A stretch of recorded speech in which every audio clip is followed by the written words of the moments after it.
again, ladies and gentlemen. We'll get started. So welcome back. Welcome to the session linking Russia to the rest of the world. Again, just a quick reminder, unless someone's going to surprise me, I think our panelists are all speaking in English, but obviously you will be have the chance to pose questions in Russian, so please have your headsets for translation if you need them. This session is talking about Russia in the context of a global supply chain. And I guess I should just point out right off the bat that we're not only talking about importing finished vehicles into Russia, although that is, of course, an important topic and one we will address.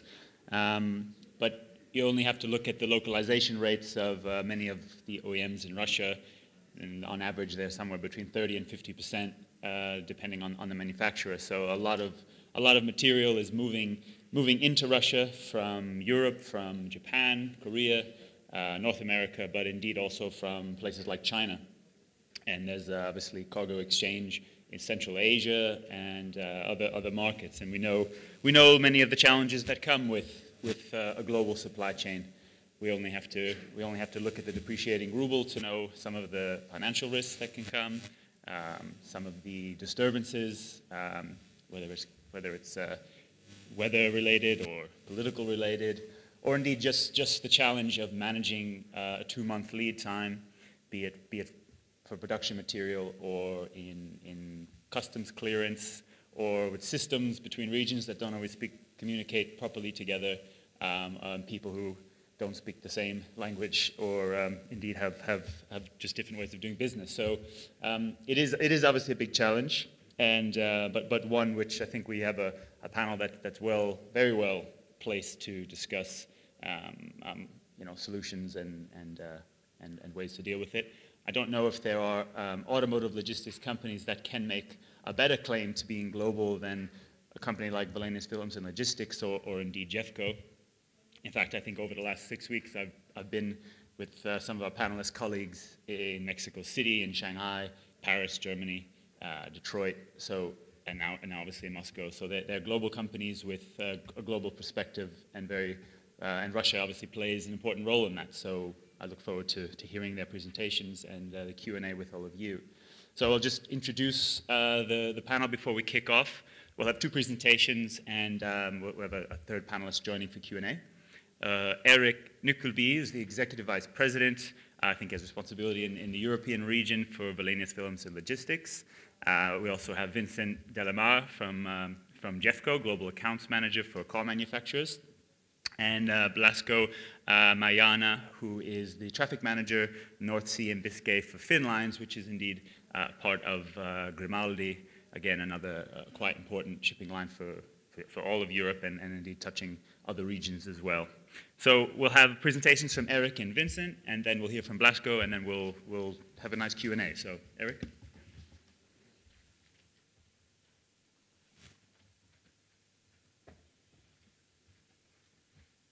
Thank you, Christopher. Good morning, everyone.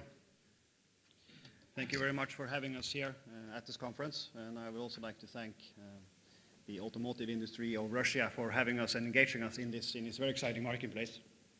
My first time at the Automotive Logistics conference here, I've been very impressed, I must say, and I really enjoyed the first 1.5 days. Good discussions, a very good balance between OEMs and logistics suppliers, which I think is always very good, because we can gather in a room as LSPs and we can bitch and moan and talk to each other about what the challenge is and how difficult the customer is and how difficult the marketplace is, but unless we engage in this type of way together with the OEMs, it's difficult to take this forward. So thank you very much for that. The basis for my presentation and some more reflections today is fragmentation in the marketplace. Obviously linking this into global supply chains, trying to then create competitive advantages also for the OEMs here in Russia. We have seen over the last decades, or the last 2 decades, the globalization has led to a huge increase in number of production locations for the OEMs, and also, of course, then that leading to a vast opportunity to source from many different places around the world for various markets, and that gives fragmented supply chains, and of course, then that adds to the the overall challenge of them bringing units to the marketplace, time to market, and also cost efficient. We clearly see that Russia plays a very important role in the global automotive industry, and not just in terms of size and size of the marketplace and growth, but also in terms of the logistics challenges getting the units to the market, and then of course also domestic production, which is now increasing quite a lot. And what we see now, if we place Russia amongst the top 13 markets in terms of light vehicle sales, what you see here, the blue bars are the 2013 sales numbers, and then what we expect the marketplaces to be in 5 to 6 years' time. China obviously outgrowing any predictions, and they continue to do so. Already the biggest market and continuing to grow more than any other marketplace in the world. But obviously Russia placing itself very high up there already, with around 2.8 million units expected this year. We saw the short survey last evening as well, or yesterday afternoon, also putting it next year around 2.8.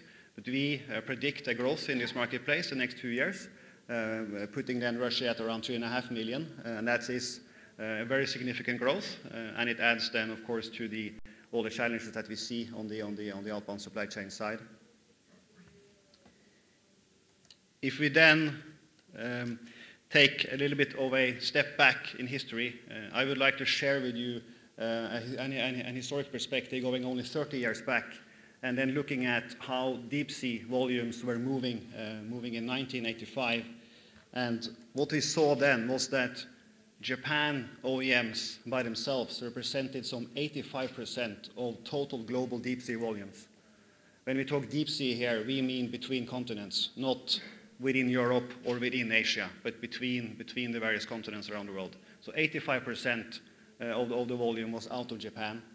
The majority of the volume to North America, but already then Japan, Europe had started to grow pretty significantly, and then some other markets as well supported from Japan. And Europe exports represented some 10% then of the global deep sea volumes. If we fast track to today, to 2015, this has changed a lot. It doesn't surprise any of us, but the fragmentation has been enormous, really, with now basically car manufacturing on all subcontinents, and you also have car volumes, car flows moving between all subcontinents. One of the large challenges for us in the deep sea carrying industry, car carrying industry, is that we invest in vessels that costs between $80 and $100 million per vessel, and we build them for 25 to 30 years. And how should we design them? Where should they trade? How do we plan for the future? When you probably only have visibility for the next 3 to 5 years.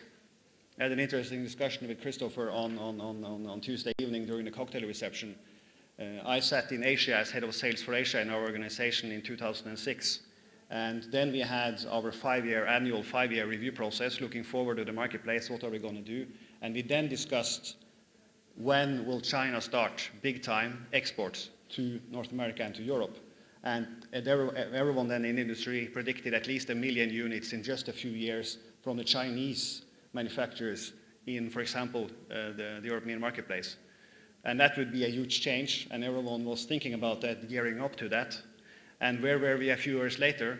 Well, hardly any cars moving from China to Europe, but almost the same amount moving from Europe to China instead. And this really is not a surprise, really, when you look back at it from a historic perspective, when you look back. But this has really been an enormous change in the supply chain, where you today have some 800,000 units moving annually from Europe to China alone. This is just an example in terms of the challenge of trying to plan assets and trying to build networks that can cater for all the demands that the marketplaces have and all the demands that the OEM has puts on all of us. Okay, if we move forward, yes, then out of this picture, Japan today represents some 30% of the total volume. They're exporting around 5 million units per year. Obviously, the total marketplace is a lot bigger. Today, deep sea volumes represent around 10 to 15 million units per year of global sales of around 60. So it's still a lot bigger, but much more fragmented. And today also other Asia has grown a lot, representing 40% of the total volume. And of course, in this marketplace, the Russian marketplace, a lot of the imports here comes also from the Asian manufacturers. If we take this picture then into connecting it more to Russian marketplace and Russian sourcing, a lot of the sourcing comes from European manufacturers as well. And again, just to talk about fragmentation and challenges of setting up supply chains, I don't expect you to read all the small dots here. What each dot and what each word represents is one manufacturing location, one or several manufacturing locations. And what you see here are just the European picture. And all of these plants today are manufacturing cars for the Russian marketplace. We have clusters in East Europe. We have clusters in Germany. We also see in UK. We see in Sweden. We see in Spain now coming on pretty strong. And Turkey as well has really emerged the last few years as a fairly dominant sourcing location.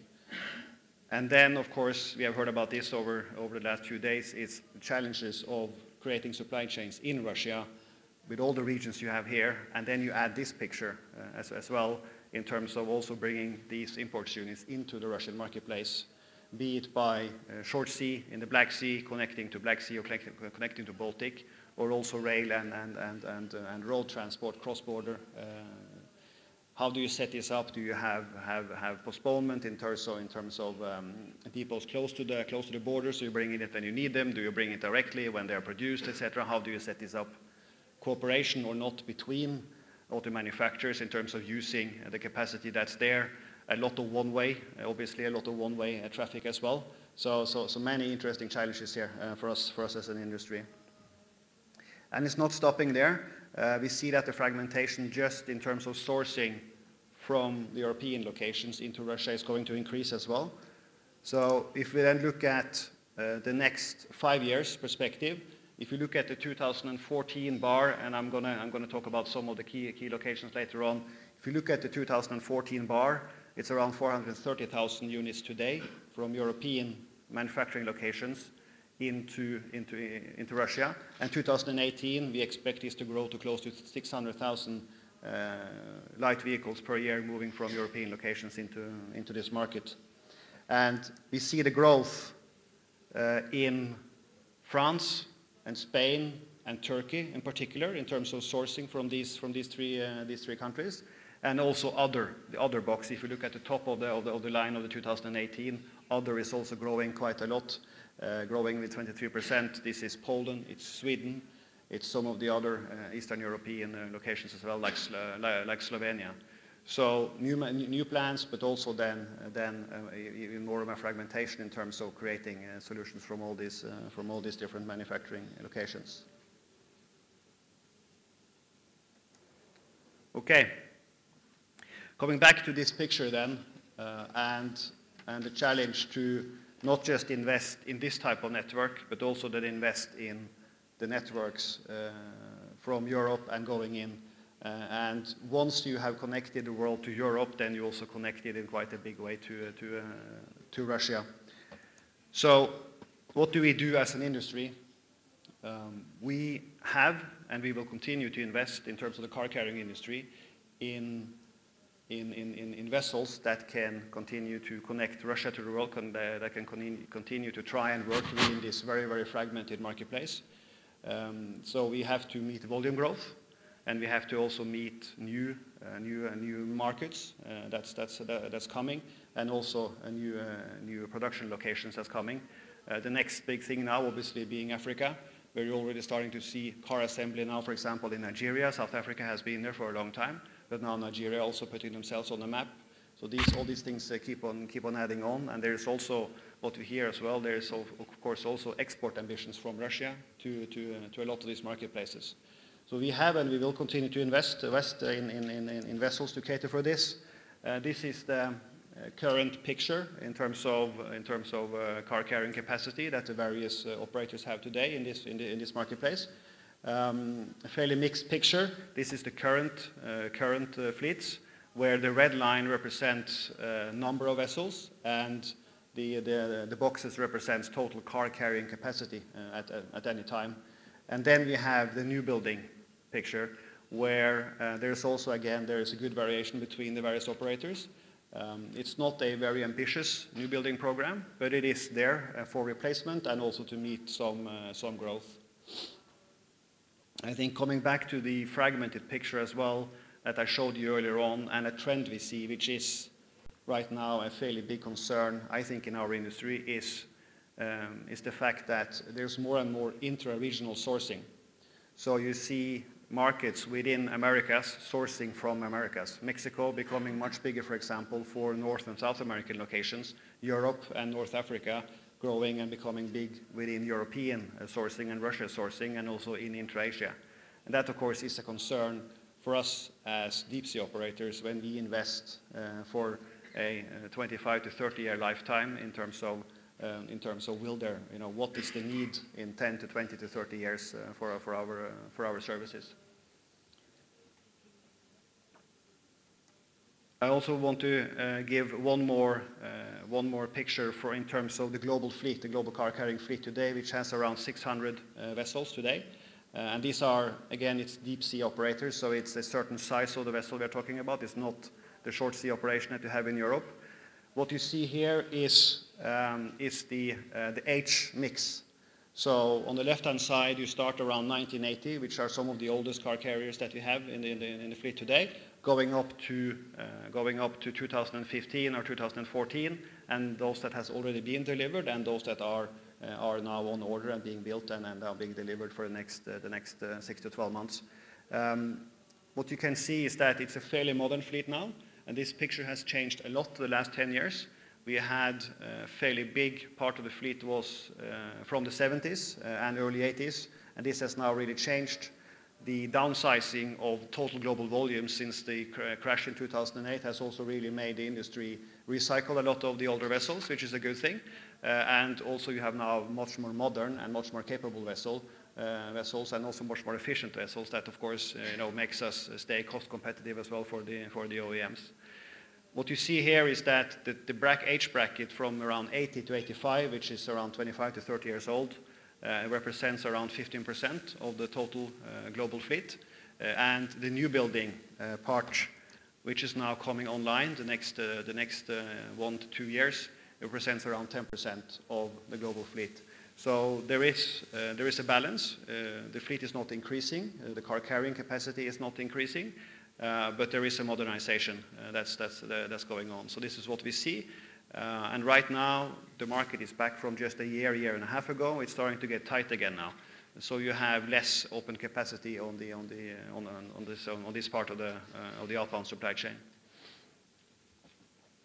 I can also just very briefly show you that, as you saw on the last picture, it's a good mix between the various operators in terms of their order books.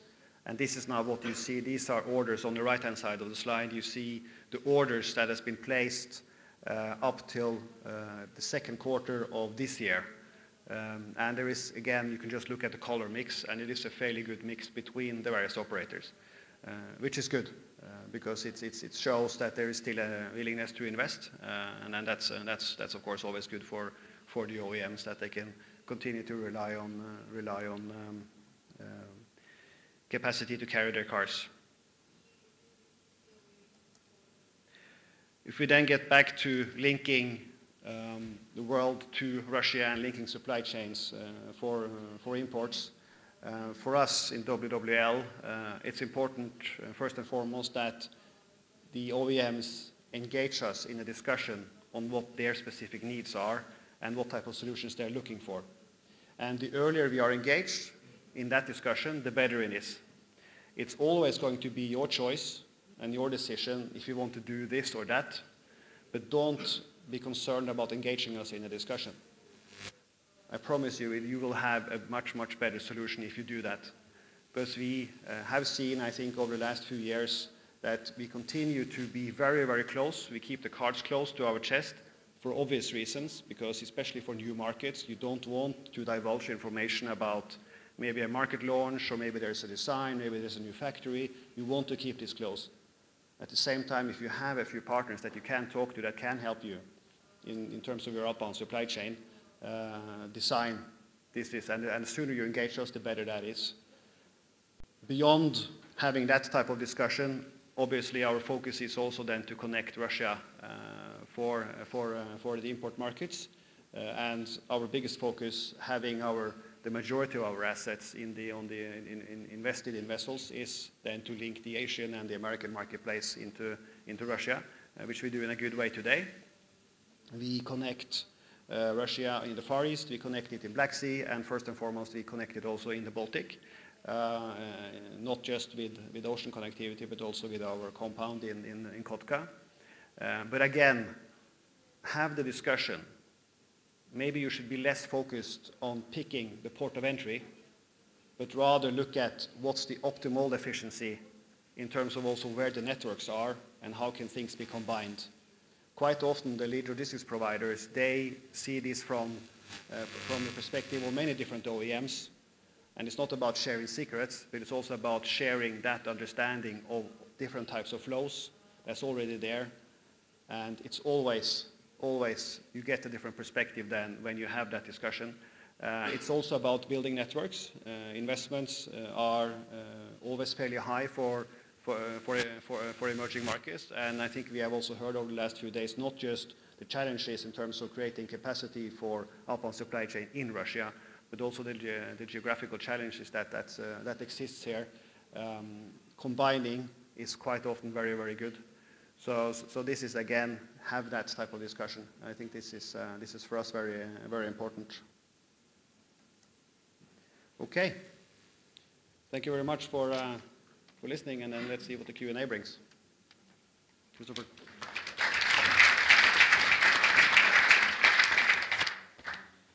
Thank you very much for that, Eric. Very interesting presentation, a short history lesson on Ro-Ro flows, and of course, I think a lot of really good data. Just a note for anyone who might have been scrambling to note it down, we will make the presentations available.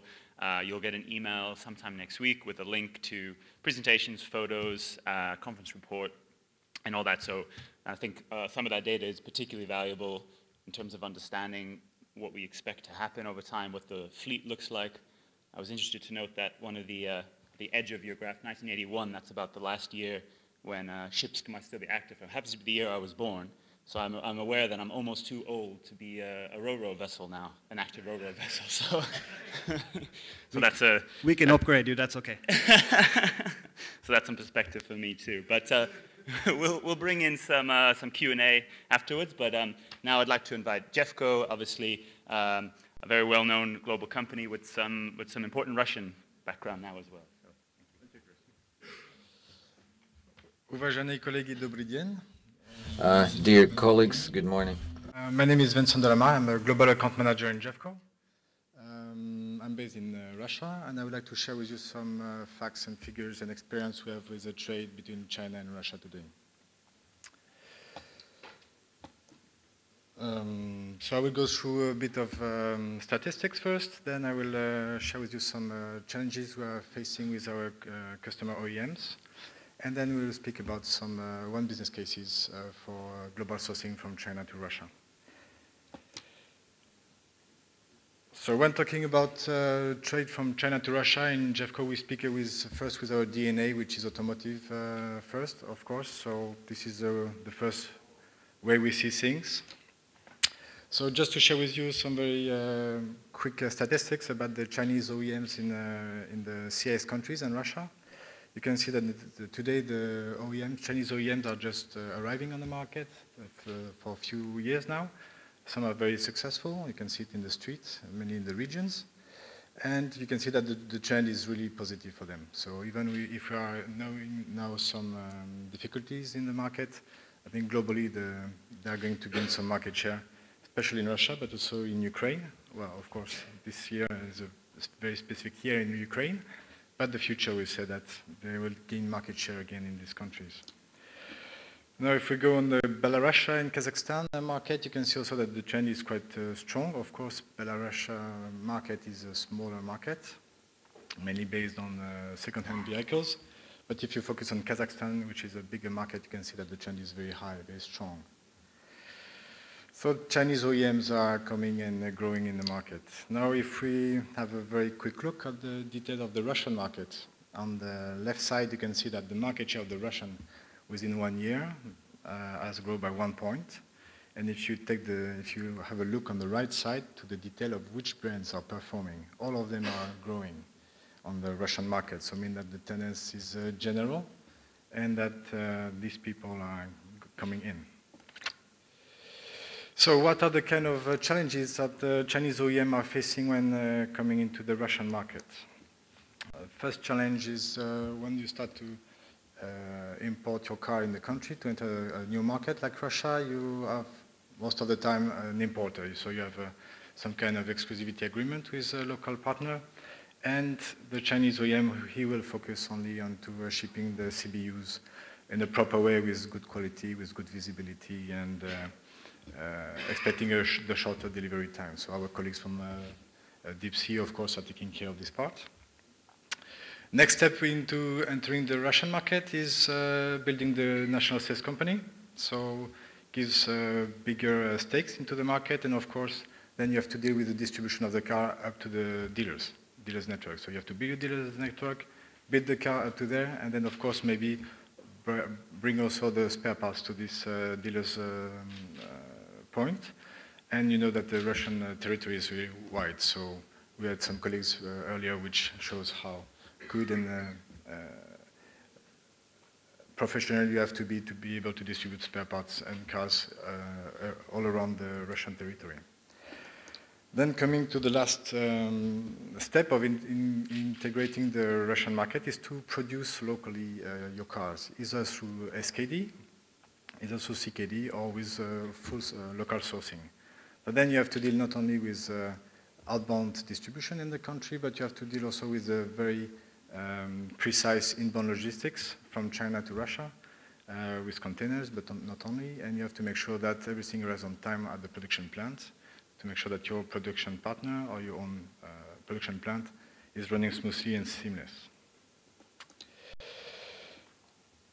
The main routes between China and Russia, Eric already spoke about the southern routes by the sea, which is deep sea, so mainly going to Baltic Sea, and Jeffco has opened a Novorossiysk distribution center a few years ago. So this is the main route used today. But we're also focusing our effort to develop northern routes through the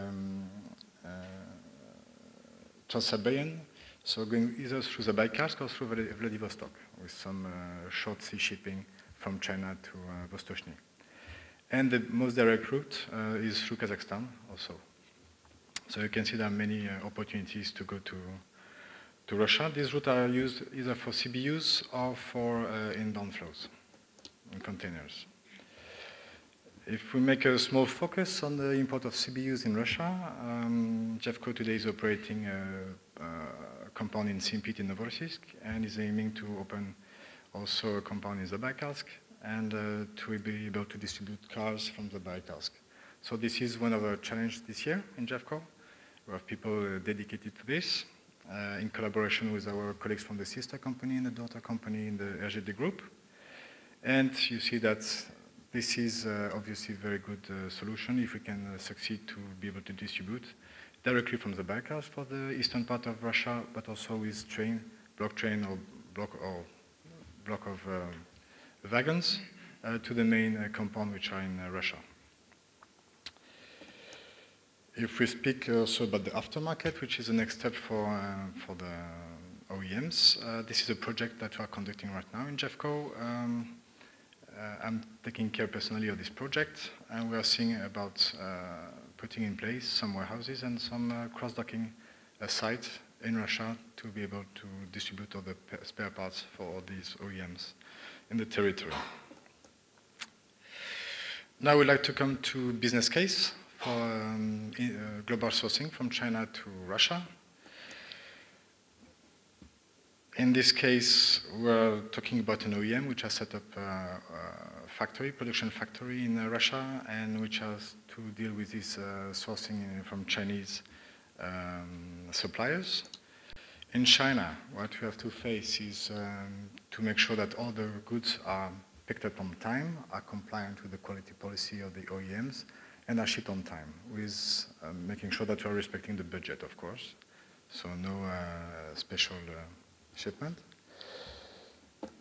And when arriving in Russia, we have to make sure that the biggest part is the custom clearance, making sure that it is going seamless through the custom control, and making sure that we are delivering the parts on time to the plant. In this case, we are talking about around 3,000 TUs per year. Solution which has been prepared and built by Jeffco was to set up in Shanghai a consolidation platform. In this platform, we are regrouping two different entities. First entity is a VMI, which is in charge of collecting all the components from Chinese suppliers and to make sure they are on time available on the stocks. And we have a cross-dock. Cross-dock is in charge of consolidating, stuffing the containers and shipping the containers to Russia. On the top of that, we have a control tower, which is based in Russia, which is having a full visibility on all this scheme. At this step, you have to know that we are very much integrated in terms of IT system with this customer. So Jeffco is receiving all the EDI information coming from the plant, going to the suppliers. So meaning that we are seeing in real time the quantity of goods which are ordered by the plant. This is a very quick view of this platform in Shanghai. What is mainly performed in this platform is reconditioning of all the goods. Most of the packages that we are finding when picking up the components in Chinese suppliers are not good quality, not suitable for stacking and for being stuffing in the containers.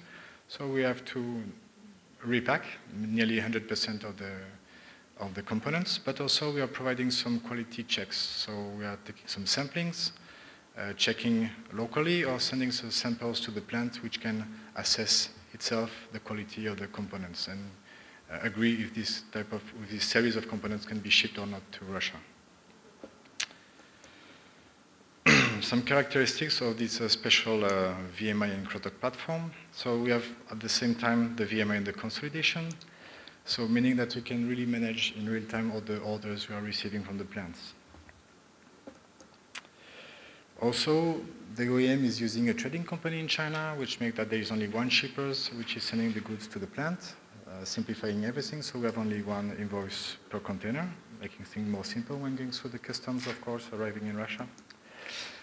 IT systems, I already speak about it. We are really much integrated with this OEM, so we see everything. They see also everything. So we are exchanging information into real time. But this is really key for the success of this project. And it also allows us, having a very good visibility, to prepare in advance all the stuffing of the containers. So the filling ratio is really high, it's nearly 95%. Also, we are managing different modes of picking up the components to each supplier in China. So this is, of course, managed by the control tower, which makes sure that the budget is respected. This is our commitment to this customer. So we are making sure that we are providing on time and checking on time, and there is no special pickup organized with additional cost.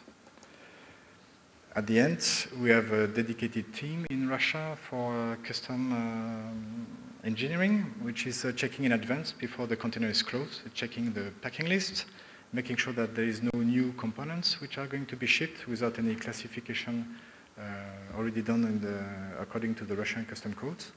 If it's the case, they're making the classification very quickly, within 1 day, and send the information back, included into packing list, and then the container can be shipped. This avoids, of course, to have some issues on the border side when we're entering Russia. This is with the share of experience. A few words about the Jeffco Group. We are top leaders in Europe for automotive logistics.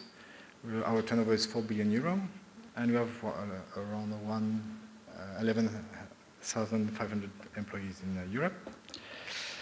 And we are operating into 5 business units, which are, of course, transport of finished vehicle, warehousing and reusable packaging, overseas, air freight and sea freight, overland, train and trucks, and custom and tax representation.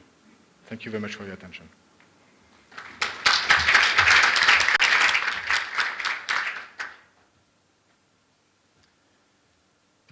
Okay, thank you very much, Vincent. Again, as I mentioned in the beginning, the global supply chain that Russia is a part of, and I think the examples that Vincent cited there with the consolidation center from China and all the activities that involve to feed Russia and the complexities just gives us a very good sense of the challenges and possibilities in this business. Before we go to Q&A, Blasko would like to invite you to make some comments, observations from Finland's perspective. Shall I talk from here or you want me there? Wherever you prefer. Okay, I don't have to present. So I represent Finlines, which is part of the major group Grimaldi, who's well known now from overview. It's a worldwide RoRo operator offering RoRo connection from the Med, from the West Africa, from the Americas, and in the Baltic and in the North Sea is operating through this branch company, Finlines.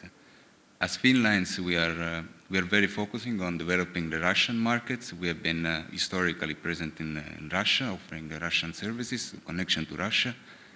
And nowadays, despite all the challenges that this market is presenting, we are keeping on trying to offer line services from and to Russia to the Baltic countries and the North Sea.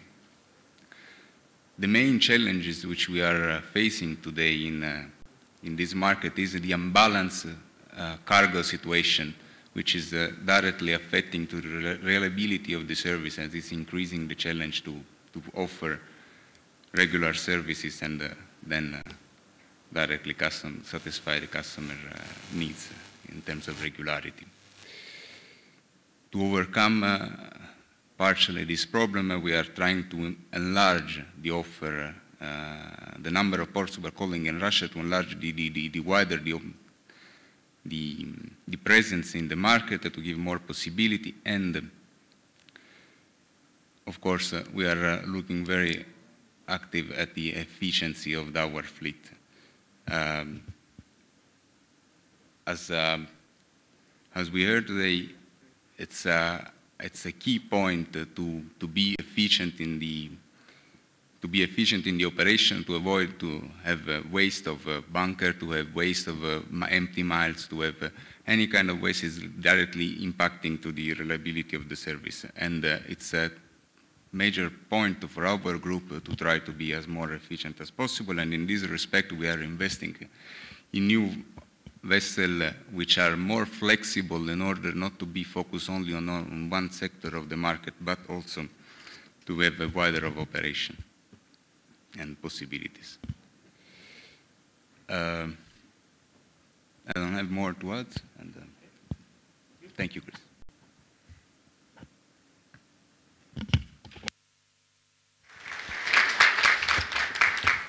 Thanks again to all of our panelists for their presentations. We now would like to open it to Q&A.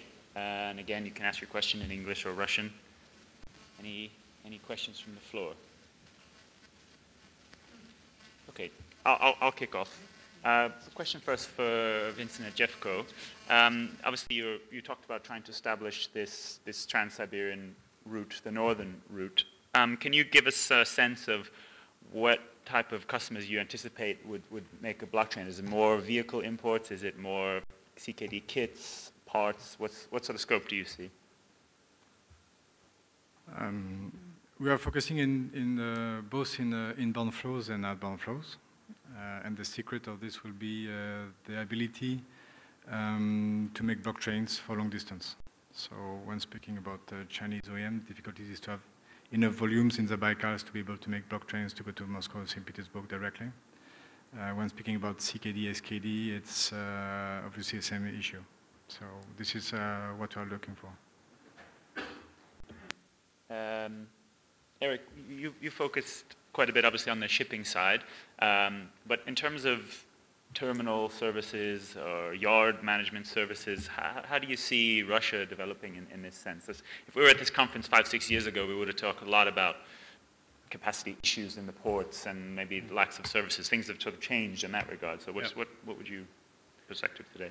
I think the overall impression is that it has improved a lot the last few years in terms of willingness to invest, in terms of setting up supply chains. Obviously, increased domestic production and also increased imports has been there. I think some of the port congestions that we saw a few years ago, that you're mentioning, Christopher, was really related to an extreme volume in the outbound supply chain, probably not at all matching the market need in the first place, and then the crash came. So it just really intensified. And I don't think any supply chains should be geared up to really support that kind of thing, on a regular basis. It's going to be very costly for all of us. For us, in WWL, we have looked at, for example, trucking, compound setup, etc., for the automotive industry for some time, and in Russia, we find it to be extremely cost competitive. There are quite many actors there and players in the market today. So for us right now, it's not really a business case. And I think that's what we also hear over the last few days, is that it's especially for road transportation, this is a challenge, it's tough. Not just the complexity of the geographic, how Russia looks like and all the various markets, and especially now moving into other regions than maybe just the northwest Moscow region, but it's really also how competitive it is. And what we see, we do road transportation in many parts of the world, but we think Russia is probably one of the most competitive ones right now. So it is something to think about long term, and the viability of these operators today is tough. Any questions from the floor at this time? Again, to Jeffco, obviously RGD is 75% shareholder. Can you talk a little bit about what this has meant for Jeffco specifically in Russia? I mean, I know there's a new cluster, I believe, which has opened up. You've created new regions in your organization. What has it meant specifically for the Russian strategy? Yes, integrating the RGD group for Jeffco is a good challenge because first of all, it is moving eastward the power of decision of Jeffco, so we are very much focused on the east. And you can see in the example I showed today that we're really looking, for example, on trade like Russia and China on both sides. Also, it is a change for us to find our place in this group and to set up good collaboration with our sister company in order to build really a good solution for our customers. And I think what is expected by RGD is globally to have Jeffco doing all these last mile deliveries after the train's service. So this is how we need to connect with the mother company. I mean, you have assets in Russia with algae. I mean, do you see? We heard a lot yesterday about some capacity leaving the market and the rate situation. Is it a market you think you'll go deeper into? Maybe make more investments on the trucking side?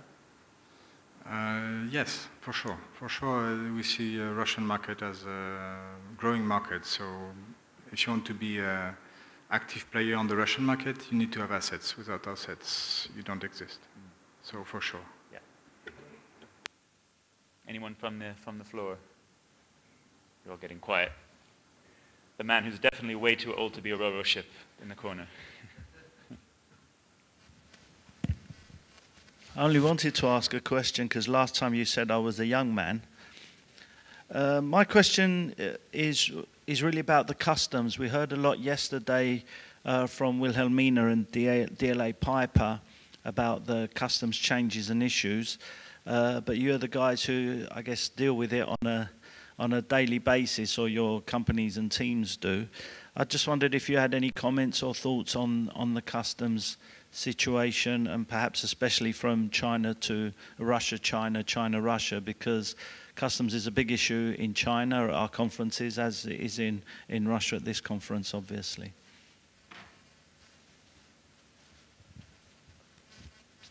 I'm not the more qualified to answer your question, Luis, but I try to do my best.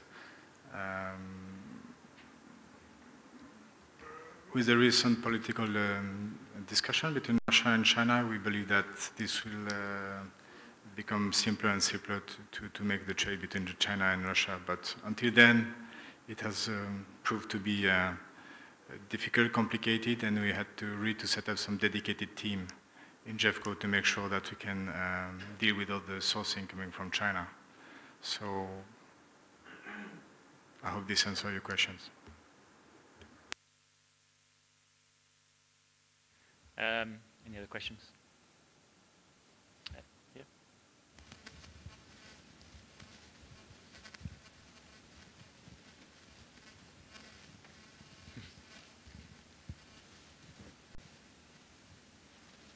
Should be on.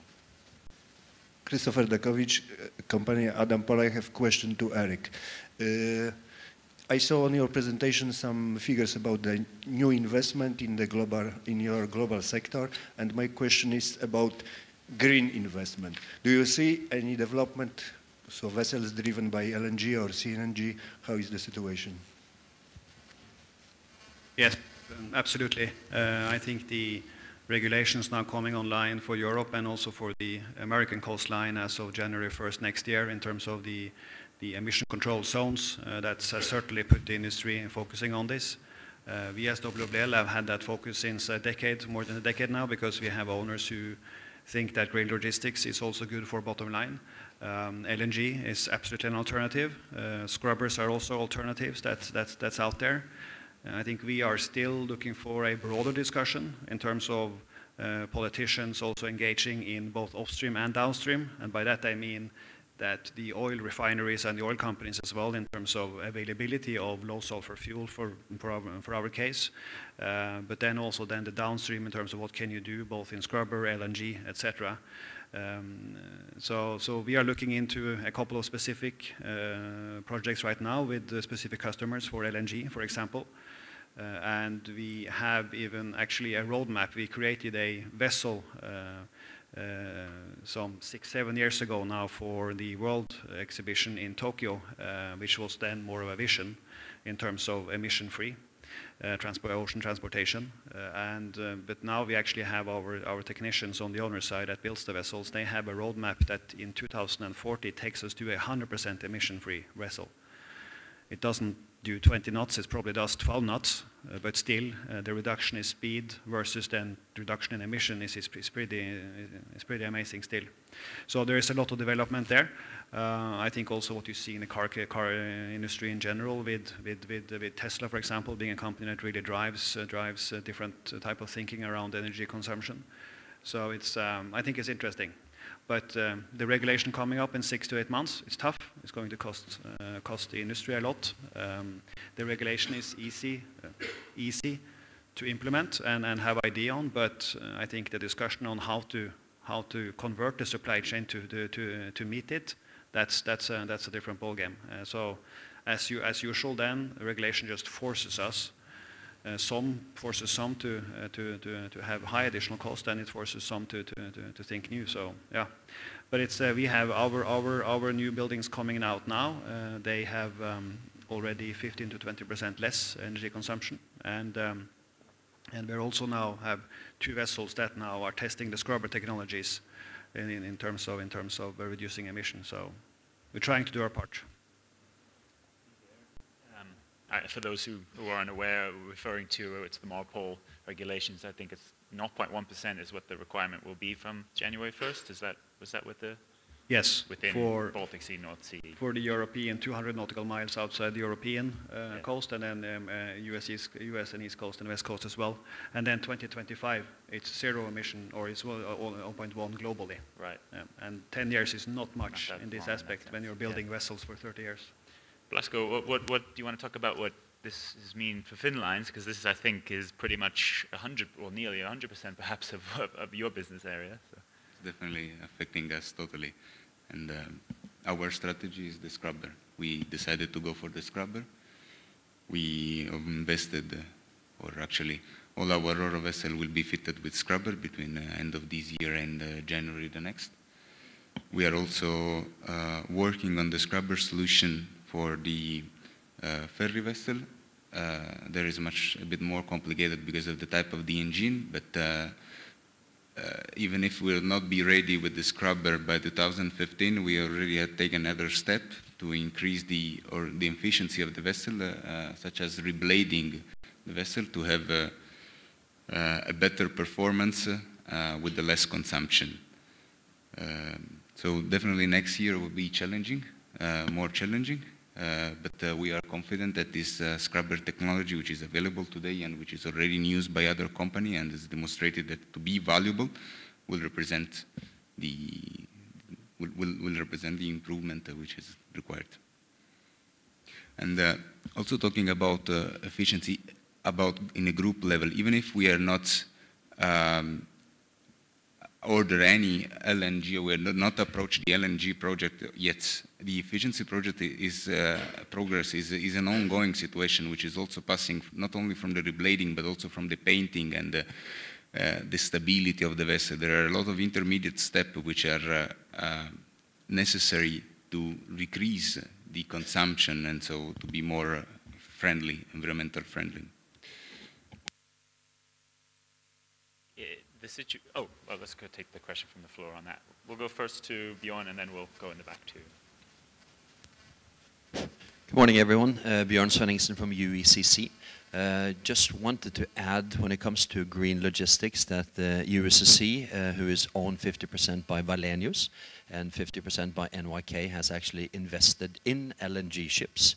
We have ordered 2 dual-fuel LNG carriers that will be completed in 2016, and they will be put into our trade into the Baltic, providing a weekly service between ports, the UK continent, and several Russian ports.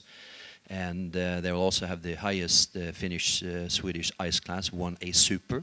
So this will enable us to provide all the OEMs with a 365 days a year supply chain into Russia. So we have taken the step already into the LNG world. We have also secured a supply for these vessels already in the port of Zeebrugge, where we have made an agreement with GDF Suez, where they will supply vessel-to-vessel LNG to these new vessels. So we're in the LNG trade business already. Thank you for that. So as you can hear, there's a variety of strategies that are being used to deal with these regulations. So question in the back? Thank you very much. I'm Hikemi, Isholas Pajas. This is a question to Eric. So thank you very much for your statistics. And for the recent 30 years, the Japanese manufacturers' sourcing strategy has drastically changed, diversified. And so this is in the history, this is in the past. So I want to talk with you for the future. According to the newspaper, sometimes the route, northern polar route. So someone is saying this is 1 decade ahead or 2 decades ahead. So what is your personal opinion of the realistic or possibility of northern polar route application to the automobile logistics? Yes, it's been there quite a while. We as a company, we don't have a specific strategy for it yet, because we don't see it as very practical or going to happen. I think in the realistic time frame, which is maybe 20 years plus. And it also has a lot of practical challenges to it. Plus, what's the network today is really set up towards filling vessels, not just in Northeast Asia, which is Japan, China and Korea, but also in Southeast Asia, from Singapore, Thailand being a major export hub for autos. And then you move usually the vessel into a Mediterranean port, where you also discharge, and on your way up to the North Continent. And then eventually the cars to Russia find its way to Russia. So I think right now there is too much happening in that supply chain to start to look at that if the North Sea Passage was available. But obviously you also have full vessel concepts, which is really a Japanese invention from times in the past, where you fill one vessel with one manufacturer and you maybe go to 1 or 2 discharge ports. And that might then leave this open in a different way. But I think the biggest concern right now is the environmental effects of such a development. And I think there are too many unknowns for this to be anything then, yes, maybe at some point it will happen. Maybe if other shipping lines are as ambitious as WWL in reducing their emissions, we might save the Arctic anyway. So, yeah, then the ice will stay. Yeah, and that's a good thing. Yeah. Any other questions right now from the audience?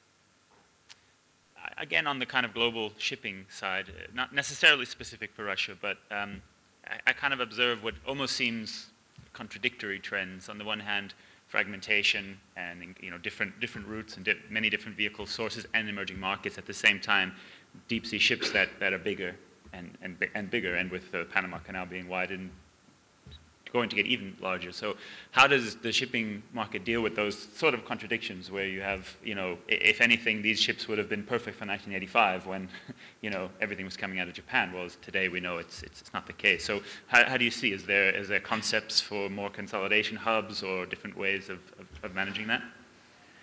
I think we'll see a change in our business model, certainly. It's a discussion with the OEMs.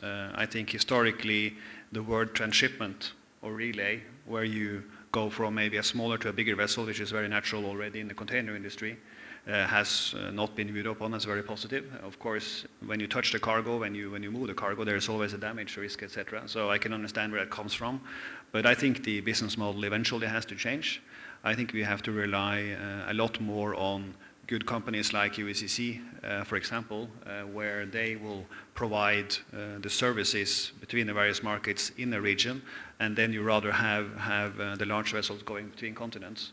So more of a hub and spoke concept as well for carrying of rolling goods. But I think it's still a few years out. Plus what we also have seen is that you have also gone from rather smaller vessels used in what we call intra-regional trading to now large car carriers also being used within small areas, just because the volume growth is there. And Africa coming in the next 10 years for certain. Already we're consuming a lot of cars, but right now they consume used, and they will eventually also consume new cars. And that has a big cost line. So I think the vessels will be used, but our business model is changing. It is. Okay, that's an interesting point. Any other comments in the audience there? Talking about Russia's neighbors, let's say CIS, and those markets, for reasons we know all too well, Ukraine is in a difficult situation right now, but obviously there's a customs union, and we saw some slides earlier about the Chinese in Kazakhstan and other markets. So maybe starting with Jeffco, how is your intertrade developing between Russia and CIS? Is this a strong focus? Is it the rail which is really going to link this together for Jeffco? I mean, just some perspective on that. Sorry. Yes, of course, it is a focus for us today. As you said, Ukraine is a big deception for us, of course, due to what's happening now. So Kazakhstan is a very fast-growing country, and we have a lot of hopes in Kazakhstan. Baltic states, which are for us also considered as CIS, are mainly domestic territory is very small. The market is very small, so it's more a transit country for Central Asia, Russia. So we use it as such. But of course, custom unions is doing things more simpler for us. So yes, we are really focusing on developing the business on this axis.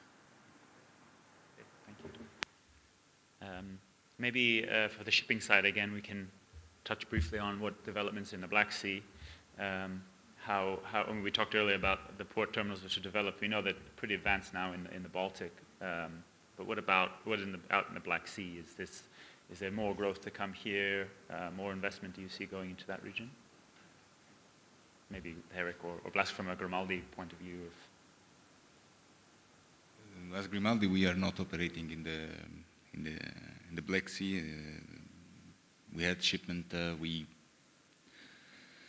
It's of course an interesting market. Everybody's looking at it and how it will develop. And but so far it is not in the project to enter that we mainly trust more the route via the Baltic area.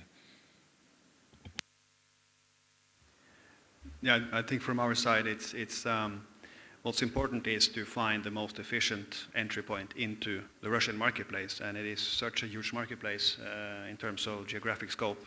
And Black Sea is very, very vital for us, certainly. Not necessarily going there with the large vessels, but it has to be an option. Novorossiysk is, at least for Ro-Ro cargo, starting to develop. It hasn't really been a very good option in the past, but it's good to see that there has been some investments now. And it's starting to develop because we need that option for sure, and we have to be there as the logistics industry to support the OEMs there for sure. The marketplace is there. I'd like to add something about the Black Sea. In Jeffco, we strongly believe in development of the business through the Black Sea, and so we've been opening the Novorossiysk compound 2 years ago, and starting to distribute cars from Novorossiysk for the southern part of Russia, which is a really successful project. But also we believe that it's a good opportunity for general cargo, so containerized business. And the recent event in Ukraine showed that the Russian port on the Black Sea has strong attractiveness when it comes to reach the Russian market. Okay, thank you. Any other points or questions from the audience? Maybe this is a little off topic for Jeffco, maybe because we're talking about linking the global supply chain. But since we have you on stage, how do you see the domestic logistics developing, particularly inbound side? I mean, in Europe, obviously, Jeffco would be running lots of cross docks and milk run and quite sophisticated transport networks. Is that there for you now in Russia? Is it growing? Is it developing between the clusters, or is it not quite there yet? Domestic logistics in Russia is a reality. It is working every day. All the colleagues yesterday and today are showing it. So, but the example given by Eric Bernstein yesterday with these suppliers, which took 8 hours to reach the plant, being 5 kilometers away, is also a reality. So it's not an issue of infrastructure, it's an issue of habits, customs, how to get inside the plant, etc., to educate people to make just-in-time deliveries, which obviously in Russia is only is only used into some clusters like Kaluga, for example. GIT in Kaluga is not an issue, GIT in Tolyatti is. So, but it is developing every day, it is getting better and better, and this is our challenge on a daily basis. But I think within a few years we will reach the same level as Western Europe. Okay, thank you. Any other last questions before we go to lunch? Okay, Chris.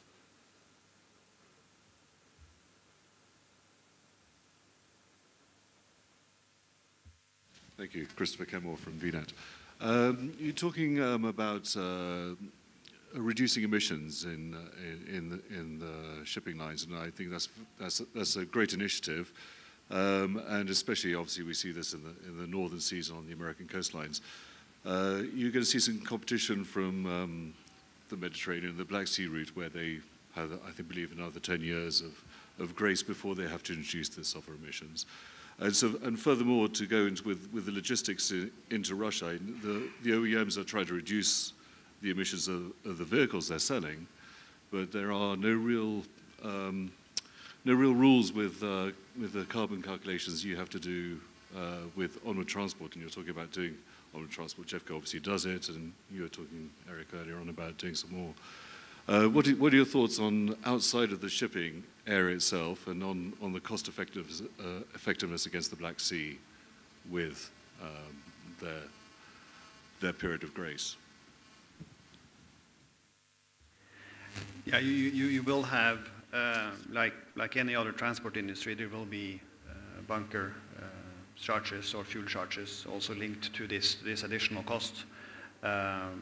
that's going to be eventually passed on to the consumer. So you might see changes there for some time.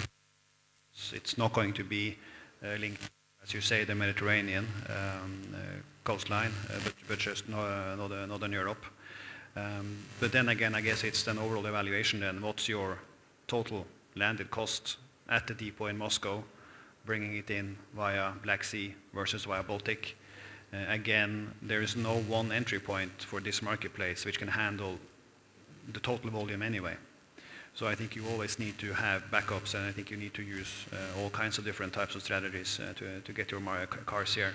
So I'm not so sure that that specific cost is going to drive a big change. I'm not so sure. It seems to me it's rather where is the capacity, where is your marketplace right now, where are you developing, but it's going to be there for sure, because it's going to add cost to the landed cost to the car. It is. Okay, thank you. Unless there's any other last questions, we do have another. Get the mic on to you. Good morning. My name is Aoki from Noru SCS, which is a joint venture company between NYK and Noru Group since 2 years back. And we are also operating the terminal in St. Petersburg, Far East and the Black Sea. We just started terminal in Novorossiysk in 2013. But there is some restriction constraints in terms of space in Black Sea, Novorossiysk. But we believe this demand is going up and up. And we try to find another solution on the Black Sea, like Azov Sea or other area. But it's quite related to the situation of the Crimea, I think. But Noru SCS, a terminal operator, try to develop this area, definitely. So we believe Southgate is one of the very, very crucial points in addition to Baltic route. That's all. Yeah, thank you. Thank you for the point there. Okay, I think that's where we're probably going to leave it. I'd like to thank our panelists once again for their presentations and their discussion. A reminder again about your evaluation forms. If you haven't already, please sign them, and you can leave them on the desk and we'll collect them, or give them to any of our staff, Automotive Logistics staff. Please join us again next door for lunch, and I believe we're in here again for roundtables, James, that's right? So after lunch, we're coming back in here, and we're splitting into smaller groups for more intimate discussion. So enjoy lunch.